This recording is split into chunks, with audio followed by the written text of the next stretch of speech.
Two of these powers are unique to Elijah. Two of these powers are unique to Moses. For how long did Elijah shut the heavens so it wouldn't rain? For 3.5 years. Right. How long do the two witnesses show up? For the first half of the 70th week of Daniel, namely for 3.5 years. Chuck Missler explains the two witnesses in Revelations, and I think it's fascinating. I'm going to be giving my commentary all the way through. Let's get right into it. And we think in Revelation chapter 11, verse 2 to 12, deals with the two witnesses. And I'm among those that believe Elijah is one of those two witnesses, and I'll show you why here in a minute. Elijah. Now, these two witnesses are subject to, it's a kind of important piece, so let's insert this here. In Revelation 11, verse 5 and 6 says, if any man will hurt them, fire proceedeth out of their mouth and devoureth their enemies. Wow. If any man will hurt them, he must in this manner be killed. These have the power to shut heaven, that it rain not in the days of their prophecy. And they have the power over the waters to turn them to blood, and to smite the earth with all plagues as often as they will. As you analyze this list... That's crazy. Anyone watch Left Behind movies? They showed the two witnesses, then they're like blowing the guys to fire who tried to attack them. Crazy stuff. Of powers that the two witnesses have, you quickly discover they are unique to two people. Two of these powers are unique to Elijah. Two of these powers are unique to Moses. Really? And so that's one of the reasons, that's probably the clearest reason why I think the identity of the two witnesses are forthright. It's interesting that there's an occasion in Luke 9 where James and John, the sons of thunder, they would have, if Jesus had let them, they would have duplicated Elijah's acts. We're going to call down fire on these guys. That's what they want to do. No. But I mean, they were ready. That was their mood, if you will. But Jesus rebuked them. Let's talk a little bit about these identities. There were three people expected. In John chapter 1, as it opened, there's a general expectation of either of Elijah or the Messiah or the prophet of Moses, Deuteronomy 18. And these Talmudic Messiah expectations are derived mostly from Malachi and elsewhere. Elijah, because that's the last words in the Old Testament, predicts that. And Moses was predicted, a prophet of Moses, in Deuteronomy 18. So these were three expectations that were extant in John chapter 1, Elijah, Moses, and the Messiah. And that was the question. And John the Baptist says, I'm not the Messiah. And he makes that declaration. Now, he didn't do all the things that Elijah was supposed to do. He did not turn the hearts of the children, as Malachi predicted, nor did he usher in the great and dreadful day, as Malachi. So that means that hasn't happened yet. That's the point that both John and I think I'm trying to make here. Well, there's a second issue about these two witnesses. It's interesting that there are two ministries in the Old Testament that were not allowed to finish. Moses was interrupted in Numbers 20 and Deuteronomy 3. And he didn't get to go in the Promised Land. In fact, his ministry was curtailed, if you will. Elijah also was incomplete. And you study 1 Kings 17 and 19 and then 2 Kings 2. And so, but there's... Wait, why wasn't Elijah's complete? I get it. Like, I felt like because he got taken up in a chariot of fire, his job was done. He was complete. I thought maybe it was Elijah and Enoch, because Enoch didn't die either. It's two people who haven't died. The thing that's probably the most persuasive to me is there are unique miraculous powers. There's 4 of them, 2 for each of them. Elijah, most people who analyze this all agree on Elijah, because he didn't die and that sort of fixed that. He'd show up again. Because he called down fire from heaven in 1 Kings 18 and 2 Kings 1 and so forth. He also shut heaven for 3.5 years. Everybody is sensitive to the fact that he caused the drought to end by bringing rain. But you don't pick it up from the Old Testament record, but from the New Testament allusions to that, you pick up that not only did he bring the rain, he was the one that stopped the rain for 3.5 years. Both in Luke 4 and in James 5.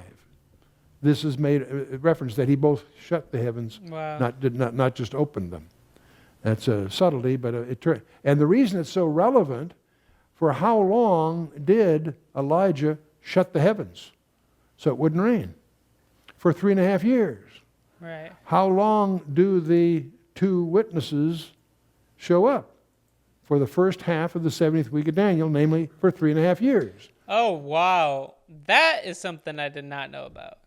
Crazy. But wouldn't God be able to use anyone, though? Because he has the power to do any of that. And Elijah was used by God to stop the rain. I would say mostly just God, right? It just too much ties together, for me at least, not to see that all tied together.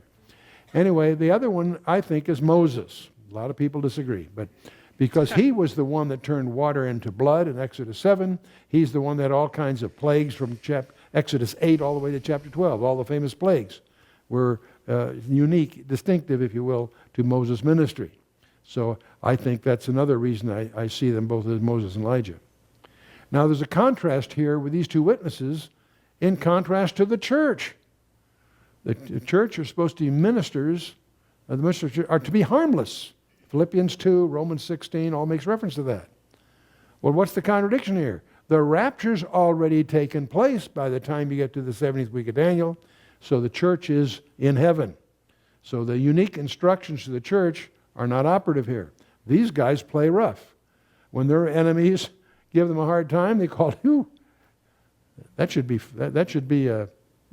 make a pretty exciting movie, wouldn't it? They could have some Left Behind. that one probably. But again, as I want to remind, James and John they were willing to try to duplicate Elijah's acts, but Jesus rebuked them in Luke 9. Well, there's a final reason why I don't think it was necessarily Enoch. Everybody likes to say, well, this is what I've always heard, so let's hear him explain why it's not Enoch. This will be interesting. Two witnesses. Well, Elijah, they all agree because he didn't die. Neither did Enoch, okay? Well, then they argue from Hebrews 9:27, which says that it is appointed unto man once to die, and after this the judgment. And they use that as an argument that this must be Enoch. No. There are a number of people that didn't die once. Lazarus, Jairus' daughter, the widow of Nain's son, and so on. And so that rule, that expression in Hebrews 9:27 is a refutation of reincarnation. The general pattern is man he dies once, and then comes the judgment. There are exceptions. Lazarus, Jairus' daughter, Nain's being an example, and it's for that reason that I don't think Enoch's in the picture here for a number of reasons. I think he really represents the church, and for a number of reasons. But to be honest, I feel like that's not like a very good reason for it to not to be Enoch, because all of those people that he mentioned, Lazarus, Jairus' daughter, and they still died after a while. Gentile, the witnesses are Jewish. That'll disturb a lot of our Jewish friends, but that's a suggestion I put on the table. I suspect that Enoch was a model of the rapture. He was removed before the judgment of Noah, and he wasn't pre-flood or mid-flood or post-flood. He was pre-flood, right? Okay. Anyway, he was born and translated on the 6th of Sivan, which is the same as the Feast of Shavuot, which is the Feast of Pentecost. And there's a whole study about that you can get into where we study the feasts of Moses. I won't take the time to get into all that here. See, I also tend to regard the Transfiguration as a staff meeting. Jesus and these two witnesses are having a discussion, an extended discussion about the second coming. And so we know they've talked about second coming. That seems to be the allusion of Luke 9:31. Also 1 Peter 1 and 2 Peter 1, both Peter was really impressed with that. It shows up. He makes allusions to it in his first letter and in his second letter. And there you get the impression, the suggestive impression, that they were talking about the second coming. And lying behind all of this is a mystery, and I don't have the answer to it. Why did Michael contend with Satan for the body of Moses? That allusion occurs in Jude 9.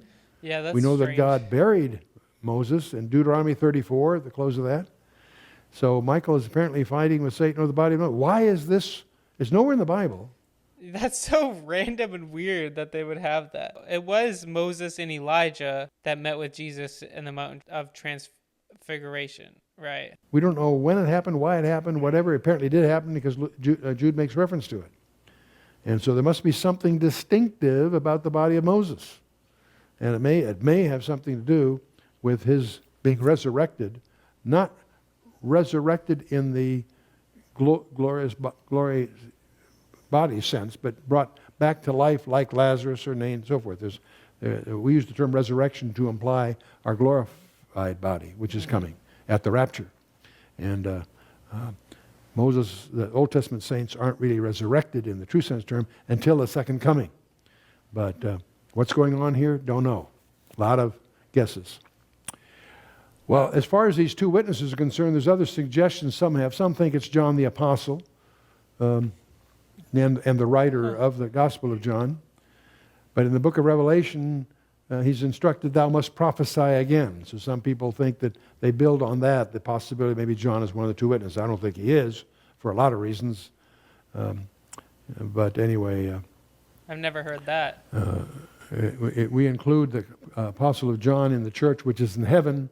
John was expressly rebuked from desiring Elijah's acts. So I don't see John as one of the two witnesses. There's very few people I've come across that have others think it might be John the Baptist.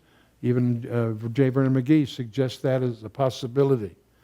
And that surprises me for a number of reasons, but be that as it may. Had the nation accepted John the Baptist's ministry, he would have served as Elijah that God sent. They would have also received Jesus. Instead, they rejected both of them and allowed them to be slain. So I don't think he's not my candidate for one of the two witnesses. Wow. So who do you guys think will be the two witnesses? Shout out to Chuck Missler. I'm really liking his stuff. And comment down below what you guys think and if I should react to anyone else. I really appreciate it. Someone else recommended me to watch Chuck. So appreciate it. If you guys never decided to follow Jesus and you want to do that for the first time, I encourage you to click the link in the description. It will help you walk through to follow Jesus for the first time. I encourage you to do that today. Anyway, guys, thank you so much for watching and have an amazing day. And remember, Jesus loves you.